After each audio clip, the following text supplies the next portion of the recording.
नमस्कार, DV live Chhattisgarh में आपका स्वागत है। छत्तीसगढ़ की तमाम बड़ी खबरों के साथ मैं हूं सिमरन कौर। आइए देखते हैं आज की सुर्खियां।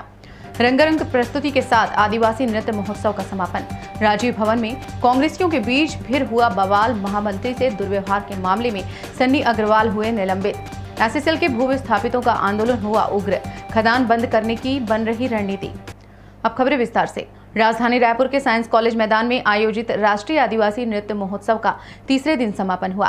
इस कार्यक्रम में 27 राज्य, 6 केंद्र शासित राज्य और 7 देशों के कलाकारों ने हिस्सा लिया, जिसमें झारखंड टीम ने बाजी मारी है। मुख्यमंत्री भूपेश बघेल ने कार्यक्रम का समापन करते हुए कहा कि इस कार्यक्रम को राष्ट्रीय आदिवासी नृत्य का नाम दिया गया, लेकिन आज इसे अंतर्राष्ट्रीय रूप में पहचान मिल रही है। उन्होंने कहा कि सभी राज्यों व दूसरे देशों के आदिवासियों के नृत्य में कुछ न कुछ समानता देखने को मिली। इस महोत्सव के दौरान हम लोगों ने जहां जनजाति समाज की विविधता का दर्शन किया, वहीं हमने यह भी देखा इन समुदायों में कितनी समानता है। सभी के सुर, लय, ताल एक ही हैं, सभी के वाद्य लगभग एक जैसे ही हैं, इन वाद्यों के स्वर भी लगभग एक जैसे हैं। दुनिया भर के जनजाति समुदाय के कलाओं में एक रूपता इसलिए भी है क्योंकि सभी सीधे प्रकृति से प्रेरणा प्राप्त करते हैं। इस मौके पर असम के कारवी तिवा की टीम, जिसने वैवाहिक संस्कार पर आधारित नृत्य किया, इस टीम को तीसरा स्थान मिला, जिसे 2 लाख का चेक मुख्यमंत्री द्वारा दिया गया। ओडिशा से आई टीम को द्वितीय पुरस्कार देते हुए 3 लाख का चेक और प्रशस्ति पत्र देकर पुरस्कृत किया गया और प्रथम विजेता के रूप में झारखंड के कांसा नृत्य करने वाले समूह को 5 लाख रुपए और प्रमाण पत्र देकर सम्मानित किया गया। मुख्यमंत्री भूपेश बघेल ने सभी खिलाड़ियों को बधाई देते हुए प्रदेश को दीपावली की अग्रिम बधाई दी। आदरणीय साथियों, परसों राज्य स्थापना दिवस और साथ ही 2 तारीख से हमारा धनतेरस, नरक चौदस और फिर सुरुत्ती या दीपावली त्योहार का सीजन तो 2 तारीख से शुरू होगा, लेकिन हमारे छत्तीसगढ़ में त्योहार का मौसम तो 28 तारीख से हो गया था। आप सब ने एक वातावरण बना दिया था। दीपावली के खुशी को दुगुना करने का काम आप सब ने किया था। इसके लिए आप सबको दीपावली के अग्रिम शुभकामना देते हुए आज धान खरीदी हमारे 1 दिसंबर से शुरू होंगे। फसल कटाई की शुरुआत हो चुकी है। दीपावली के बाद बहुत तेजी से होंगे। बहुत सारे हमारे मंत्रीगण ये कह रहे थे कि रजिस्ट्रेशन कुछ दिन बढ़ा दिया जाए, तो मैं आज घोषणा करता हूं कि इसे 10 दिन के लिए 10 नवंबर तक के इसके लिए वृद्धि की जाती है। इन्हीं शब्दों के साथ आप सबको बहुत बहुत बधाई और शुभकामना देते हुए अपने वाणी को विराम देता हूं। धन्यवाद। जय हिंद, जय छत्तीसगढ़, जय जोहार। छत्तीसगढ़ सरकार में कर्मकार कल्याण मंडल के अध्यक्ष व कांग्रेस नेता सन्नी अग्रवाल और पीसीसी महासचिव अमरजीत चावला के बीच वाहन पार्किंग को लेकर हुए मामूली विवाद ने तूल पकड़ लिया। पीसीसी अध्यक्ष मोहन मरकाम के सामने हुए इस विवाद के कुछ ही घंटों के भीतर सन्नी अग्रवाल को निलंबित कर दिया गया। क्या सनी कहते रहे पीसीसी चीफ मोहन मरकाम और क्या कुछ हुआ, देखिए इस वीडियो में।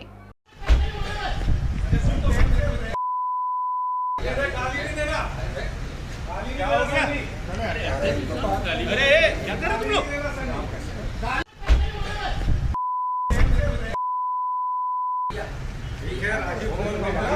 भैया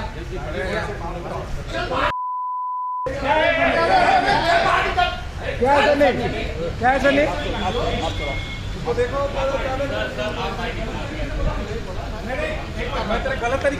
राजधानी रायपुर के राजीव भवन में वाहन पार्किंग को लेकर कर्मकार कल्याण मंडल के अध्यक्ष सन्नी अग्रवाल और कांग्रेस महामंत्री अमरजीत सिंह चावला के बीच विवाद शुरू हो गया।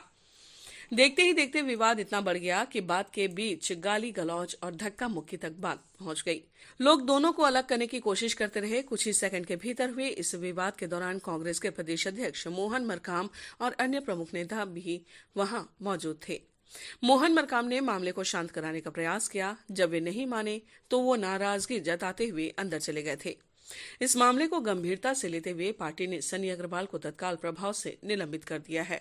बता दें कि कांग्रेस में इन दिनों गुटबाजी खुलकर सामने आ रही है। एक पखवाड़े के भीतर अंबिकापुर, जशपुर में तो कांग्रेस के सचिव व सह प्रभारी सप्तगिरी उल्का के सामने ही कांग्रेसी भिड़ गए और एक दूसरे पर जोर आजमाइश करने से भी नहीं चुके। कोरबा में भी कांग्रेसियों ने सह प्रभारी सप्तगिरी उल्का के सामने ही अपनी पीड़ा को जग जाहिर किया।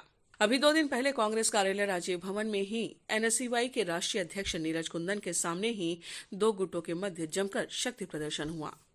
राजीव भवन में एक बार फिर शनिवार को कर्मकार कल्याण मंडल के अध्यक्ष सनी अग्रवाल और कांग्रेस महासचिव अमरजीत सिंह चावला के मध्य हुए विवाद और छत्तीसगढ़ के प्रभारी महासचिव पीएल पुनिया के खास समर्थक सनी अग्रवाल पर हुई निलंबन के त्वरित कार्रवाई को भी प्रदेश में कांग्रेस के बढ़ती गुटबाजी का ही एक हिस्सा माना जा रहा है। आरसीसीएल प्रबंधन के रवैये से भूविस्थापितों का आक्रोश बढ़ता ही जा रहा है। अब कोरबा जिले की 4 कोयला खदानों को बंद करने की रणनीति के तहत भूविस्थापितों ने खदानों में आंदोलन शुरू कर दिया है।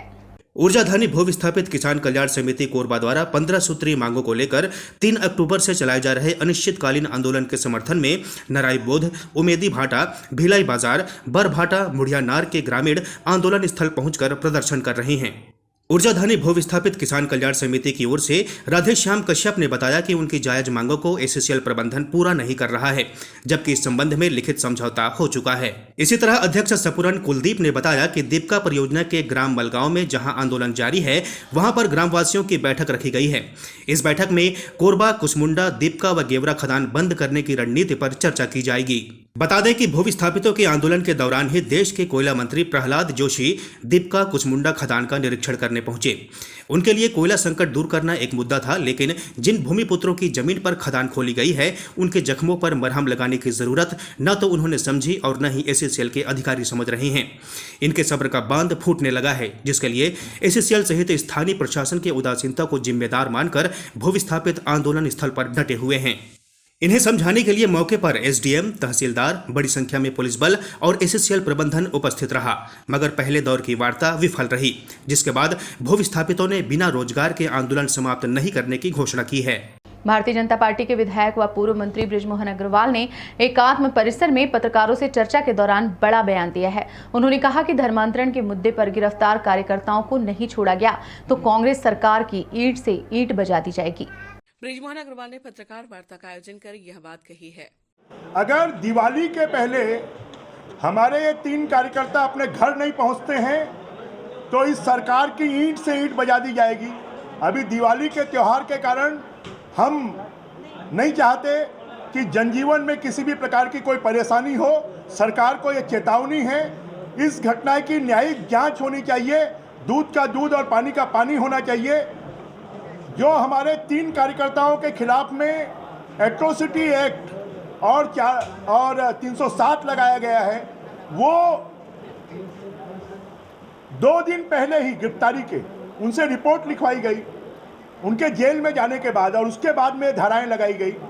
ये निश्चित रूप से जो बहुसंख्यक समाज के लोग हैं, जो धर्म की रक्षा करने वाले लोग हैं, उनको प्रताड़ित करने का षड्यंत्र है और इसके विरुद्ध में आने वाले समय पर दिवाली के बाद भारतीय जनता पार्टी बड़ा कदम उठाएगी। भाजपा नेता बृजमोहन अग्रवाल के बयान पर पलटवार करते हुए कांग्रेस संचार विभाग के प्रमुख सुशील आनंद शुक्ला ने क्या कहा, सुनिए। देखिए, चाहे कवर्धा का मामला हो या रायपुर का मामला, भारतीय जनता पार्टी के नेता सांप्रदायिक तनाव भड़काने के आरोप में जेलों में बंद हैं और उनको पुलिस ने उनके खिलाफ FIR दर्ज करके उन्हें न्यायालय के समक्ष प्रस्तुत किया।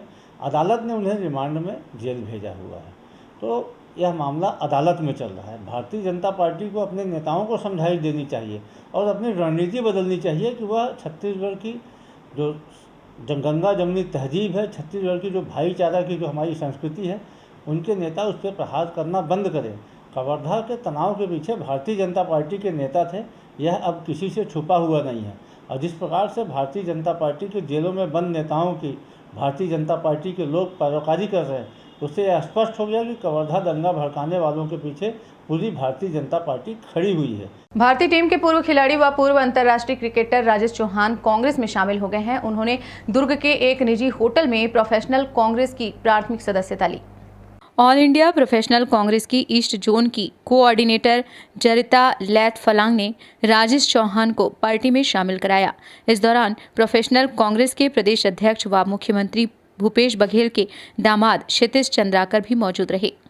एडीजी प्रमोट हुए दुर्ग आईजी विवेकानंद को सरकार ने नक्सल ऑपरेशन का प्रभारी बनाया है। वहीं 2003 बैच के आईपीएस ओपी पॉल को विवेकानंद की जगह दुर्ग का आईजी बनाया गया है। राज्य सरकार ने 2 आईपीएस अधिकारियों का पोस्टिंग आदेश निकाला है। इससे पहले ओपी पॉल को सरगुजा का आईजी बनाने की खबर थी, लेकिन बाद में अजय यादव को प्रभारी आईजी बनाकर अंबिकापुर भेज दिया गया। इस बुलेटिन में फिलहाल इतना ही। बने रहिए डीवी लाइव छत्तीसगढ़ के साथ। नमस्कार।